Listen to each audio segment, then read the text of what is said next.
දීලා තියෙන විදිය. ඒකට තමන්ගේ අතින් තිරිසන් ලෝකෙ ඉපදෙන පාපයක් වුණා. ඒකෙන් සතෙක් සිව්පාවෙක් වුණා. නමුත් දීලා තියෙන නිසා ලැබෙන එක ලැබෙනවා. ඒකයි ඒකේ තියෙන්නේ. දැන් සමහර වෙලාවට පාරවල් වල යනකොට ඔයාලා දැකලා නැද්ද? සමහර ගෙවල් චූටි ගෙවල් පාර තමයි මිදුල.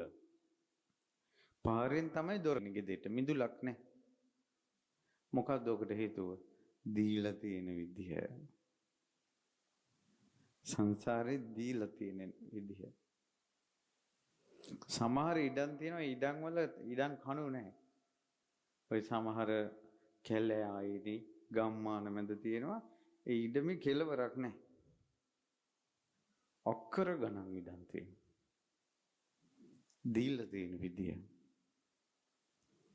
ඒ නිසා අපි කවුරුත් සංසාරේ අපිට ඉන්න තැන් අපි හදා ගන්නවා.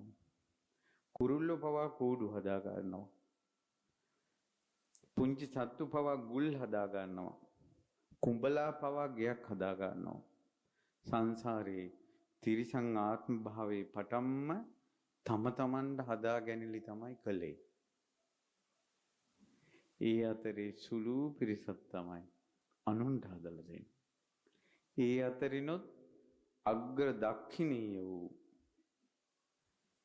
දෙවියන් බඹුන් අතර ශ්‍රේෂ්ඨතම පිරිස වූ ඒ මහරහතන් වහන්සේලාගේ පරම්පරාවෙන් පැවතගෙන එන සංඝයා විසෙහි සාංගික කුටි සෙනසුන් කිරීම සුළුපටු පිනක් නෙවෙයි. කුටියක් පූජා කිරීමේදී ඒ කුටියට සංඝයා ඇතුල් වෙන්නේ. පටිසංඛායෝනිසෝ සීනාසනම් පටිසේවාමි.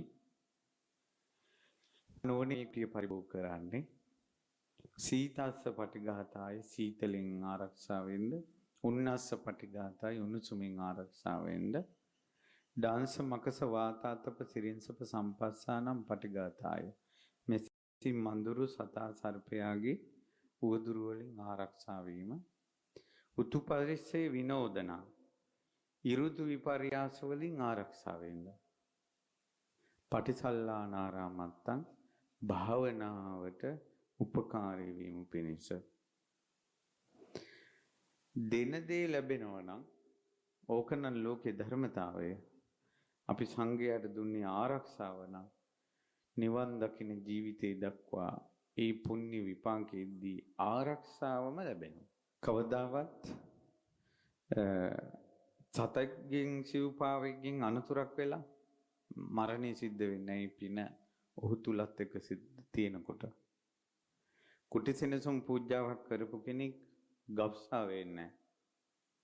ඊළඟ තමයි ඉස්සර විශේෂ කෙමක් විදිහට කළා.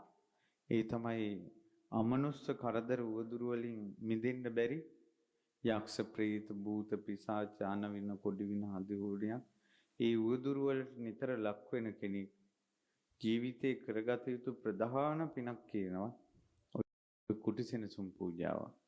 ඒකට සතුරු උවදුරු වලින් ඔහුගේ ජීවිතේ නසන්න බෑ කියනවා.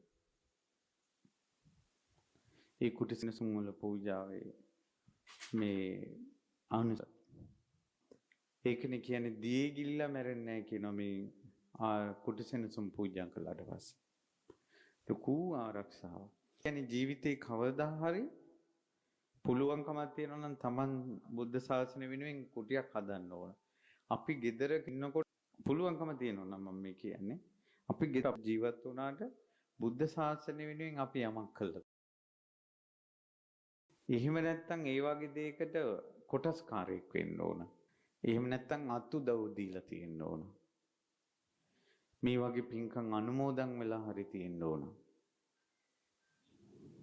සමහරවිට සංසාරේ අපි යම් යම් පින් බලයට හොඳ රැකී ආරක්ෂා යුතු ජීවත් වෙනවා. තමන්ටම කියලා ඔප්පුවකින් ලියලා මහ පොළොව ඉඩම් ගෑල්ලක් නැහැ. තමන්ටම කියලා තමන්ගේ ගෙයක් නැහැ.